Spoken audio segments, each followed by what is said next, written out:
सारा कत्ल केस में अहम राज से पर्दा उठ गया। सारा के वालिद और सौतेली मां पाकिस्तान में कहां रूपोश थे, उनकी सहूलतकारी किसने की, किस जगह से वो पुलिस को देखते थे, तहलका खेज हकीकत सामने आ गई। इंटरनेशनल मीडिया ने सब दिखा दिया। मासूम नन्ही बच्ची के कातिल इरफान बेनिश और चचा फैसल को तलाश करने के लिए इंटरपोल की तरफ से नोटिस मौसूल होने के बाद पाकिस्तानी पुलिस ने पूरे मुल्क में इस खानदान की तलाश का काम शुरू कर दिया था और इस ज़मन में मुतअद्दिद टीमें तैनात की गई थी। पुलिस को इब्तिदा में इरफान शरीफ के एक रिश्तेदार रासिख मुनीर पर शक था, लेकिन रासिख के घर पर मारे गए मुतअद्दिद छापों के बावजूद पुलिस मतलूबा अफराद को तलाश करने में नाकाम रही थी। बरतानिया से इरफान शरीफ और बेनिश के हमरा आने वाले 5 बच्चे बाद अज़ां उनके एक और रिश्तेदार के घर से मिले। रासिख मुनीर ने BBC को बताया था कि यही वो लम्हा था कि बच्चों को तहवील में लिया जाए। जब इरफान बेनिश और फैसल ने बरतानिया वापस जाने का फैसला किया और वहाँ पहुँचते ही उन्हें बिलाखिर 13 सितंबर 2023 को गिरफ्तार कर लिया गया। रासिख ने बताया कि इब्तिदा में उन्हें यकीन था कि इरफान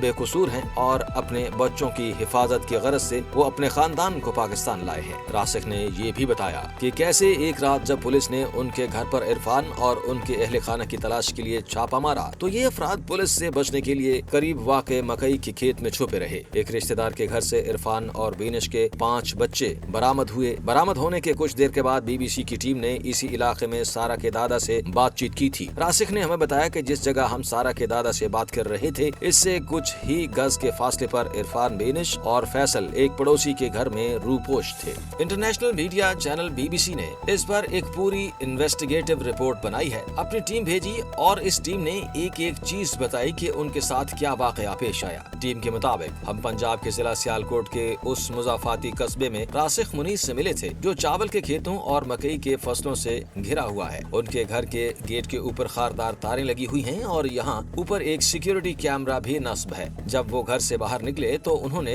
ट्रैक सूट पहन रखा था। हमारी इस मुलाकात से कबल ही रासिख ने बताया कि उन्होंने इरफान और उनके अहले खाना को छुपा कर कोई गलत काम नहीं किया। जब ये अफराद रासिख के घर में रूपोश थे, इस वक्त तक पाकिस्तानी हुकाम को उनकी गिरफ्तारी के लिए इंटरपोल से कोई दरखास्त मौसूल नहीं हुई थी। ताहम रासिख को ये जरूर मालूम था कि पुलिस सारा की मौत के हवाले से उनसे इरफान यानी बेनिश और फैसल बात करना चाहती थी। जब पहली मर्तबा हमारे सामने रासिख से मुलाकात हुई तो चंद ही मिनटों में उन्होंने हमें वो घर दिखाना शुरू कर दिया जहां इरफान, बेनिश और फैसल रूपोश रहे थे। एक तारीख कमरा दिखाते हैं। उन्होंने बताया कि ये इरफान का कमरा था। इस कमरे में लगे पर्दे बंद थे। यहाँ एक सफेद बेड पड़ा हुआ था जिस पर पीले रंग की चादर बिछी हुई थी।